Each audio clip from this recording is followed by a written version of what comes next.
Murder, attempted murder, rape, robbery in residential areas and kidnapping have all increased. Police Minister Bheki Cele agrees that crimes relating to women and children is concerning. But with most rapes happening within the home, where the victims and perpetrators are known to each other, he says it's a difficult category to police. The question of women and children is worrying, Chairperson.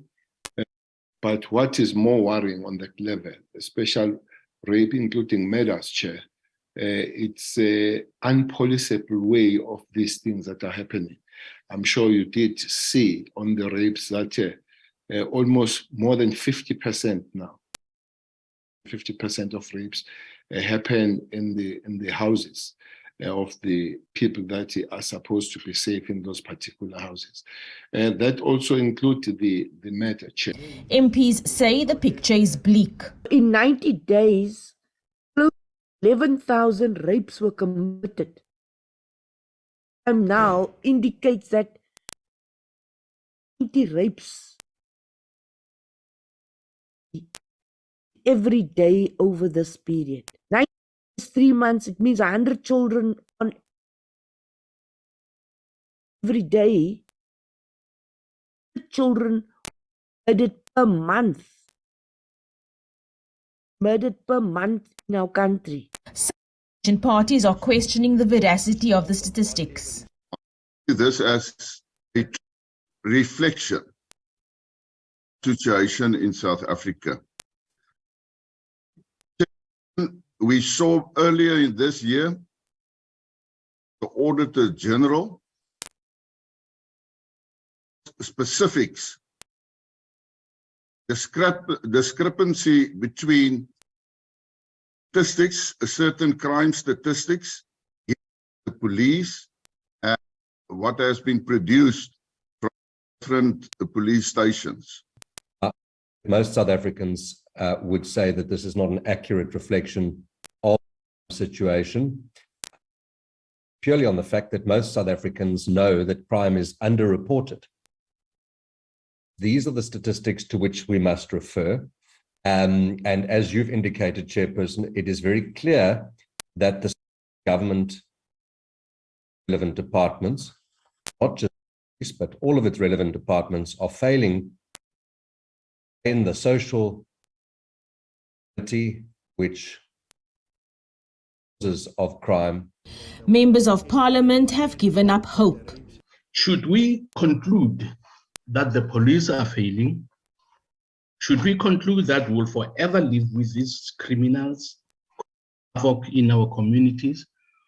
Or what can in particular tell us hope?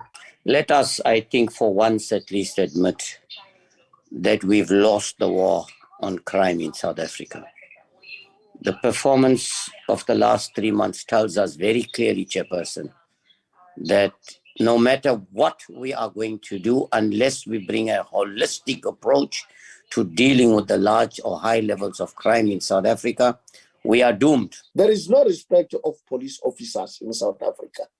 And this is not happening in our neighboring countries. Yeah, that's not.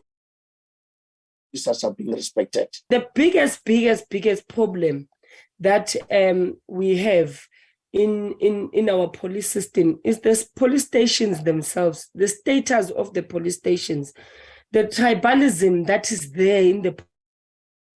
I mean, I've experienced so many cases where because this one speaks this type of language, then they are able to get away with anything. And then this one, because does not speak the same language as this one, then that person will be detained, not even finding out what really happened. Cele took offense to sweeping statements that SAP's members are corrupt. I request members to be hard on police where they are, and to be kind where the police are doing the work, and not just to blast the police as if it's only the police that are in there. I'm not able to respond to many others, but I'm not going to leave this one hanging. It's insulting, it's insensitive. Police, few of them, and many members of the South African police are doing work honestly protecting and serving indeed. He stood by the figures, reminding MPs that SABC collates all the information with the assistance of Stats SA. Jumat Peterson says a further meeting will be arranged for MPs to thoroughly engage with SABC on the latest figures.